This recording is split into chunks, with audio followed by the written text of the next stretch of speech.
Salve minha gente, sejam bem-vindos. Eu sou Eric Camacho e você está no Bíblia para Preguiçosos. No vídeo de hoje nós daremos continuidade à leitura dos Atos dos Apóstolos. Se você está comigo, assista o vídeo até o final, deixe o seu like e inscreva-se no canal. Vamos à leitura a partir do capítulo 5. A comunidade é sacramento do Espírito. Um homem chamado Ananias fez um acordo com a sua esposa Safira. Vendeu uma propriedade que possuía, reteve uma parte do dinheiro para si e entregou a outra parte, colocando-a aos pés dos apóstolos. E Pedro lhe perguntou: Ananias, por que você deixou Satanás tomar posse do seu coração? Por que você está mentindo para o Espírito Santo, conservando uma parte do preço do terreno? Você não podia conservá-lo para si sem vendê-lo? E mesmo que o vendesse, você não podia ficar com todo o dinheiro? Então, por que fez isso? Você não mentiu para os homens, mas para Deus.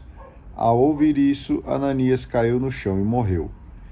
E grande temor se apoderou de todos os que estavam ouvindo.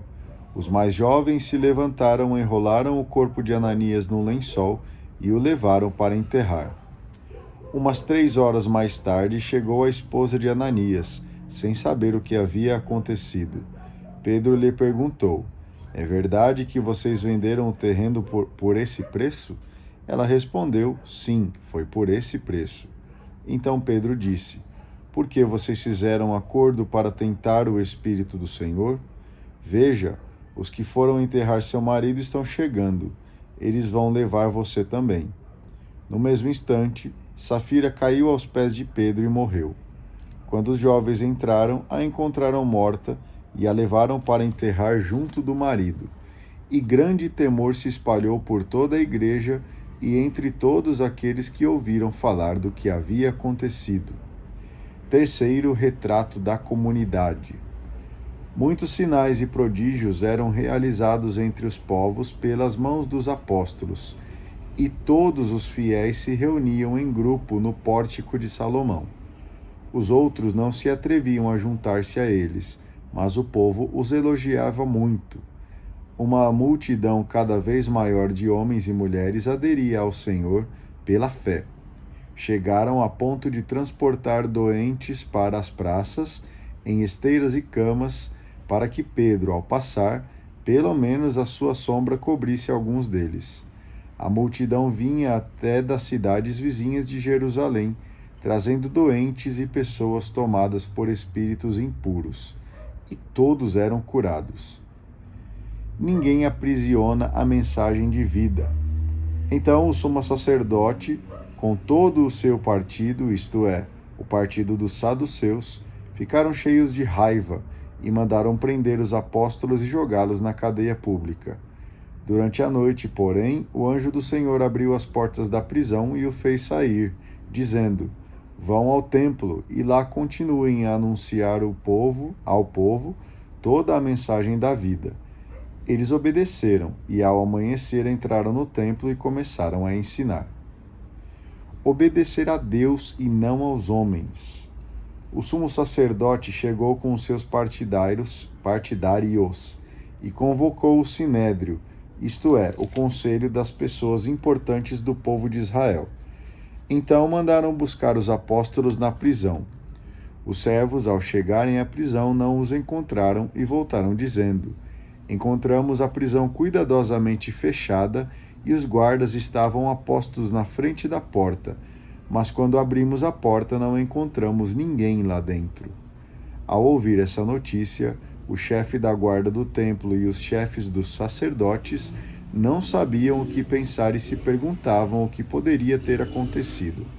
Chegou alguém que disse para eles: Os homens que vocês colocaram na prisão estão no templo ensinando o povo. Então o chefe da guarda do templo saiu com os guardas e trouxe os apóstolos, mas sem violência, porque eles tinham medo que o povo os atacasse com pedras. Levaram os apóstolos e os apresentaram ao sinédrio. O sumo sacerdote disse: Nós tínhamos proibido expressamente ensinar em nome de Jesus, e, no entanto, vocês encheram Jerusalém com a doutrina de vocês e querem nos tornar responsáveis pela morte desse homem. Então Pedro e os outros apóstolos responderam: é preciso obedecer antes a Deus do que aos homens.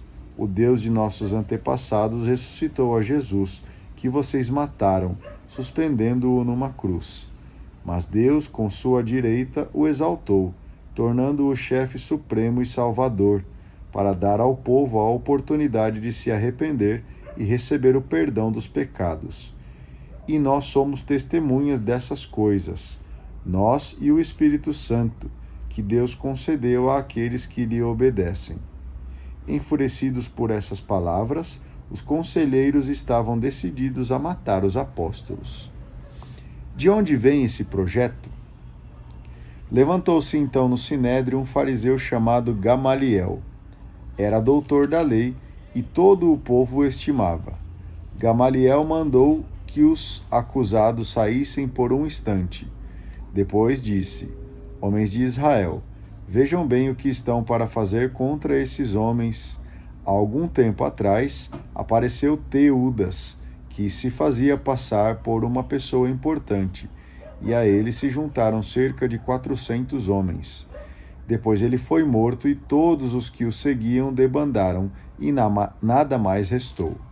Depois dele, no tempo de recenseamento, apareceu Judas, o galileu, que arrastou o povo atrás de si. Contudo, também ele acabou mal, e todos os seus seguidores se dispersaram. Quanto ao que está acontecendo agora, dou-lhes um conselho: não se preocupem com esses homens e os soltem, porque se o projeto ou atividade deles é de origem humana, será destruído. Mas se vem de Deus, vocês não conseguirão aniquilá-los. Cuidado para não se meterem contra Deus. Os participantes do sinédrio aceitaram o parecer de Gamaliel. Chamaram os apóstolos, mandaram açoitá-los, proibiram que eles falassem em nome de Jesus e depois os soltaram. Os apóstolos saíram do conselho muito contentes por terem merecido sofrer insultos por causa do nome de Jesus. E cada dia no templo e pelas casas não paravam de ensinar e anunciar a boa nova de Jesus, o Messias. Perseguição e difusão, capítulo 6. Novos ministérios. Naqueles dias, o número de discípulos tinha aumentado, e os fiéis de origem grega começaram a queixar-se contra os fiéis de origem hebraica. Os de origem grega diziam que suas viúvas eram deixadas de lado no atendimento diário. Então os 12 convocaram uma assembleia geral dos discípulos e disseram: não está certo que nós deixemos a pregação da palavra de Deus para servir às mesas. Irmãos, é melhor que escolham entre vocês 7 homens de boa fama, repletos do Espírito e de sabedoria, e nós os encarregaremos dessa tarefa. Desse modo, nós poderemos dedicar-nos inteiramente à oração e ao serviço da palavra. A proposta agradou a toda a assembleia. Então escolheram Estevão, homem cheio de fé e do Espírito Santo. Também Filipe, Prócoro, Nicanor, Tímon, Pármenas e Nicolau de Antioquia, um pagão que seguia a religião dos judeus. Todos estes foram apresentados aos apóstolos, que oraram e impuseram as mãos sobre eles. Entretanto, a palavra do Senhor se espalhava. O número dos discípulos crescia muito em Jerusalém, e um grande número de sacerdotes judeus obedecia à fé cristã. Audácia do testemunho. Cheio de graça e poder, Estevão fazia grandes prodígios e sinais entre o povo. No entanto, alguns membros da sinagoga dos libertos, junto com os cirenenses e alexandrinos, e alguns da Cilícia e da Ásia, começaram a discutir com Estevão, mas não conseguiam resistir à sabedoria e ao espírito com que Estevão falava. Então, subornaram alguns indivíduos que disseram: ouvimos este homem dizendo coisas blasfemas contra Moisés e contra Deus. Desse modo, incitaram o povo e os anciãos. Os doutores da lei prenderam Estevão e o conduziram ao sinédrio. Aí apresentaram falsas testemunhas que diziam: Este homem não para de falar contra este lugar santo e contra a lei. De fato, nós o ouvimos afirmar que Jesus, o Nazareu, destruirá este lugar e subverterá os costumes que Moisés nos transmitiu. Todos os que estavam sentados no sinédrio tinham os olhos fixos sobre Estevão e viram o seu rosto como o rosto de um anjo. Muito bem, eu agradeço a você que acompanhou a leitura até aqui. Por favor, deixe o seu like, se inscreva no canal, faça o seu comentário e compartilhe o link deste vídeo nas suas redes sociais. Muito obrigado, até amanhã, um grande abraço e tchau!